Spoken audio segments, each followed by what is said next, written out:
تربیت اولاد کے بارے میں ہم لیکچر سن رہے ہیں۔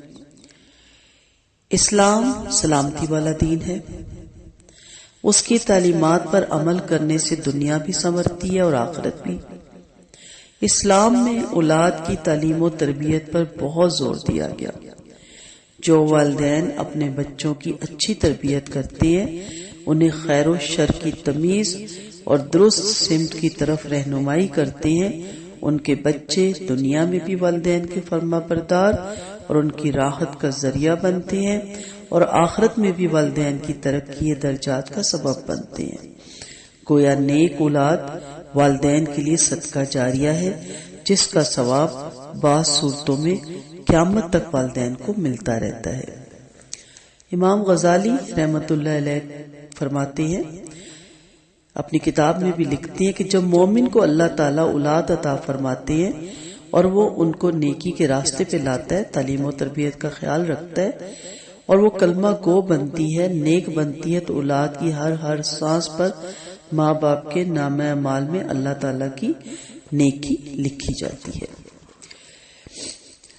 ماں باپ کی ذمہ داری ہے کہ وہ اولاد کی تربیت کرے۔ ظاہر ہے آپ بھی جانتے ہیں اور یہی ہر ایک جانتا ہے، اور جہاں کہیں کمی ہو گئی وہاں ماں باپ پہ ہی سارا بلیم آتا ہے۔ نبی کریم صلی اللہ علیہ وسلم کا ارشاد مبارک ہے، ہر بچہ فطرت اسلام پر پیدا ہوتا ہے، پھر اس کے ماں باپ اس کو یہودی یا نصرانی بنا دیتے ہیں۔ اس کا مطلب یہ ہے کہ ماں باپ اگر اچھی تربیت کریں گے تو وہ بچہ دین اسلام پر رہے گا، اور اگر غفلت برتیں گے تو وہ دین اسلام سے ہٹ کر دوسری طرف چلا جائے گا۔ اب بچہ فطرت اسلام پہ آتا ہے، لیکن جب وہ ہمارے گود میں آتا ہے، پھر ہمارے گھروں میں پرورش پاتا ہے، تو پھر ہم اس کو جو جیسا چاہے بناتے چلے جاتے ہیں۔ اس لیے بہت اہم ذمہ داری ہے ماں اور باپ کی کہ آپ جو کہہ رہے ہیں وہ نہیں مانے گا، جو آپ کر رہے ہیں اس کو وہ ضرور پک کرے گا۔ اس لیے اس کو فرقوں سے، جماعتوں سے، ان چیزوں سے دور رکھ کے دین اسلام ہی پہ رکھیں، اور پھر انشاءاللہ آگے اس پہ ڈیٹیل سے بات ہوگی، اور پیچھے ہو بھی چکی کہ ان کے سامنے ددیال ننیال کی برائیاں یا غیبتیں، اس طرح کی باتیں یا پچھلی باتیں دہرا کے ان کے دل میں نفرتیں پیدا مت کریں، انہیں ایک اچھا انسان بنائیں۔ اسی لیے قرآن مجید میں اللہ تعالیٰ فرماتے ہیں، یا ایھا الذین آمنوا قوا انفسکم واہلیکم نارا، اے ایمان والو اپنے آپ کو اور اپنے اہل خانہ کو جہنم کی آگ سے بچاؤ۔ بعض مفسرین نے لکھا کہ اس کے معنی یہ ہے کہ اہل و عیال کو دین سکھاؤ تاکہ وہ جہنم سے بچ سکیں اللہ کے مقرب بندے بن سکیں۔ تو حکم خدا بندی یہ ہے کہ ہم اپنی اولاد کو دیندار بنانے کے لیے ہر ممکن کوشش کریں، نہ کہ ہم ان کو دنیا دار اور پھر دنیا کے ساتھ ساتھ، جیسے کہ پہلے میں نے کہا کہ ان کے اندر وہ ساری وہ غیبتیں، ٹوٹ، تجسس، لالچ، منافقت، یہ ساری چیزیں ہم ان کے اندر ڈال دیں، اور یہ یقین مانے ہم ہی ڈالتے ہیں۔ اس لیے اگر ہم اپنے بچے کو ڈاکٹر بنا سکتے ہیں، انجینئر بنوا سکتے ہیں، تو ہم اپنے بچے کو نمازی بھی بنا سکتے ہیں اور دیندار بھی بنا سکتے ہیں۔ حدیث مبارکہ میں اس کو اور زیادہ واضح کر دیا گیا، چنانچہ نبی کریم صلی اللہ علیہ وسلم نے فرمایا، تم میں سے ہر آدمی نگران ہے اور ہر بندے سے اس کے ماتحتوں کے بارے میں سوال ہوگا۔ چنانچہ شارحین حدیث نے لکھا کہ خاوند سے بیوی اور بچوں کی دینداری کے بارے میں پوچھا جائے گا، تم نے ان کو دیندار بنانے کے لیے کیا کوشش کی؟ اور بیوی سے اولاد کے بارے میں پوچھا جائے گا کہ تم نے اپنی اولاد کو نیک بنانے کے لیے کیا کوشش کی؟ ہر عورت اس کی ذمہ دار ہے کہ اپنے بچوں کو نیک اور دیندار بنائے، اگر نہیں بنائے گی تو یہ اولاد قیامت کے دن تباہی کا سبب بن جائے گی۔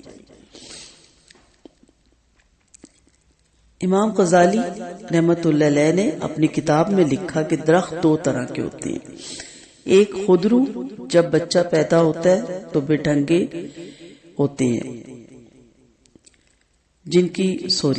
ایک خودرو یہ جب پیدا ہوتا ہے تو بے ڈھنگے ہوتے ہیں، جن کی شاخیں کہیں بڑی ہوئی ہوتی ہیں، کہیں گھٹی ہوئی ہوتی ہیں، ان میں کہیں خوبصورتی نظر نہیں آتی، بے جوڑ سی چیز نظر آتی ہے، اس لیے کہ یہ خود رو درخت ہے، اور ایک درخت وہ ہوتا ہے کہ جس کو مالک خود اگاتا ہے، یعنی جس کا مالی ہوتا ہے، شروع سے کاٹ چھانٹ کرتا رہتا ہے۔ یہ درخت دیکھنے میں بہت خوبصورت لگتا ہے، پر اس پر پھل بھی بہت اچھے ہوتے ہیں۔ تو بچے کی مثال ایسی ہی ہوتی ہے، جو ماں باپ اولاد پیدا ہونے کے بعد ان سے غفلت برتتے ہیں، وہ اولاد خود روح درخت کی مانند ہوتی ہے، اور جو اپنے بچوں کی تربیت کا خیال کرتے ہیں وہ اس درخت کی مانند ہوتے ہیں جس کو مالی نے کاٹ چھانٹ کر خوبصورت بنایا ہوتا ہے۔ اس لیے بچے کی مثال پگھلے ہوئے تانبے کی مانند ہوتی ہے۔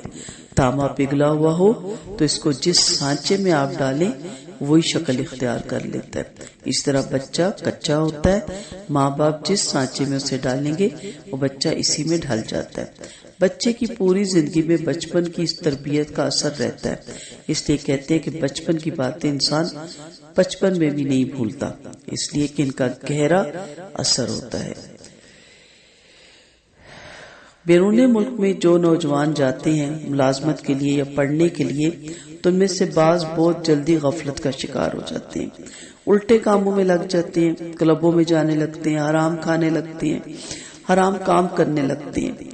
لیکن ایسے غافل قسم کے لڑکے بھی دین کو نہیں چھوڑتے، شرابی ہیں، زانی ہیں، لیکن جب پوچھو ان سے تو اللہ تعالیٰ کے اقرار کریں گے، نبی کریم صلی اللہ علیہ وسلم کی رسالت کا اقرار کریں گے۔ تو یہ سوچنا پڑتا ہے کہ ایسی زندگی کے دیکھنے میں مسلمان اور کافر میں بھی نہیں، لیکن ایمان کی رمق ابھی بھی ان کے دل میں ہے، یعنی ان کی زندگی ایسی ہو گئی ہے کہ مسلمان اور کافر کا فرق نہیں رہا۔ پھر پتہ چلتا ہے کہ اصل میں ایمان انہوں نے اپنی ماں کی گود سے سیکھا تھا، اور اعمال انہوں نے بڑے ہو کر خود اپنائے تھے۔ تو جو چیز خود اپنائی تھی اس کا چھوڑنا آسان ہے، اور جو چیز ماں کی گود میں پائی تھی اس کا چھوڑنا مشکل کام ہے۔ اس لیے ماں کی گود سے بچہ جو پا لیتا ہے وہ ساری زندگی اس کا سرمایہ بن کر رہتا ہے۔ تو ماں کی گود پہلی درسگاہ ہے، اس لیے ماں کا کام ہے کہ اچھے برے کی پہچان بچے کو وہ کرائے۔ امام طبرانی نے سید عائشہ رضی اللہ عنہ کی ایک روایت نقل کی ہے۔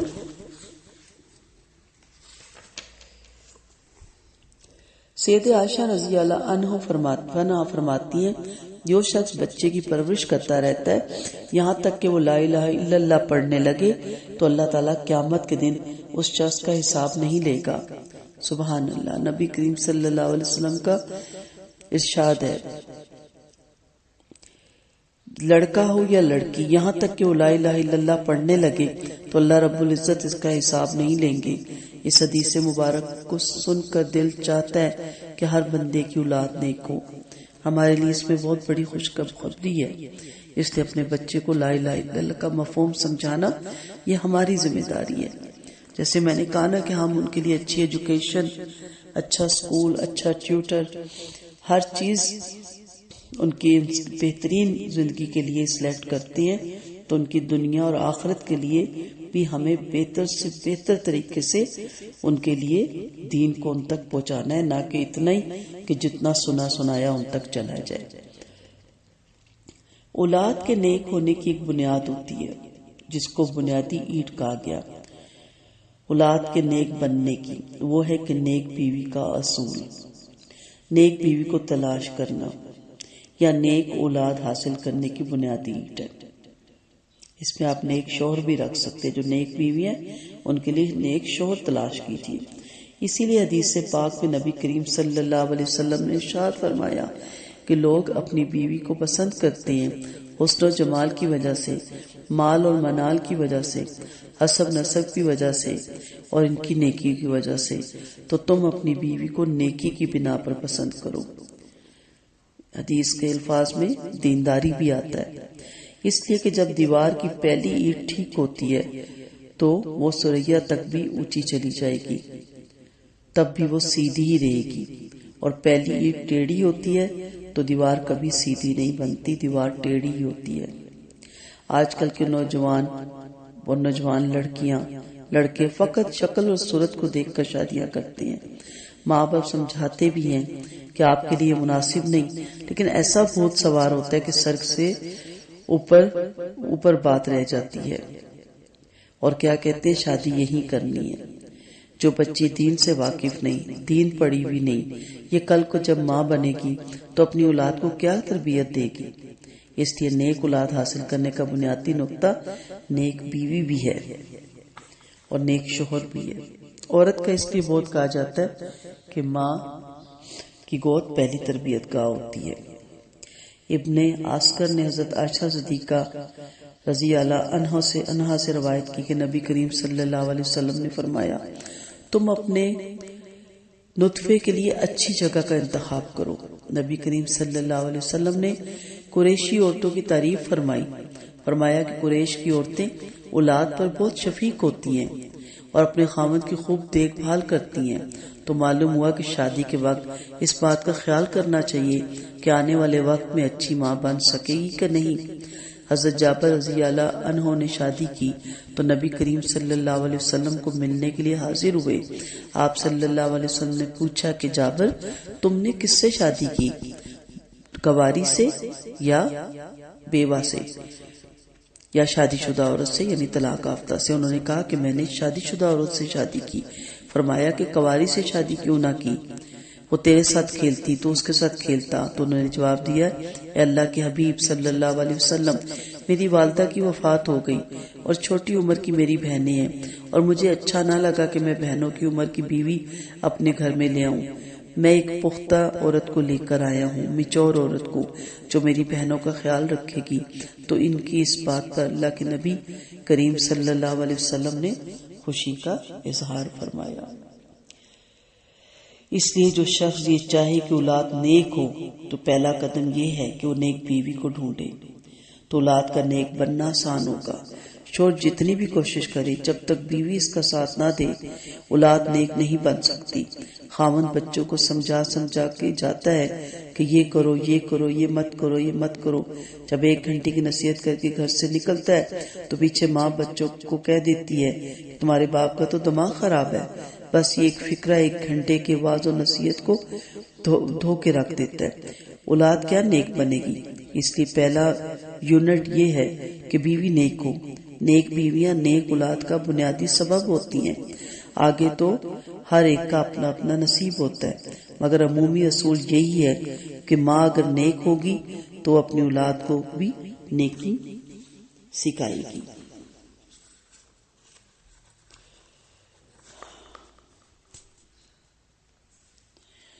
اسی طرح باپ کے لیے بھی نیک ہونا بہت ضروری ہے۔ سورۃ کاف کے اندر حضرت خضر علیہ السلام نے 2 یتیم بچوں کی دیوار جو گرنے والی تھی اس کو تعمیر کر دیا، اور پھر وجہ یہ بتائی وَقَانَ أَبُوهُمَا صَالِحًا، ان دونوں یتیم بچوں کا باپ نیک انسان تھا۔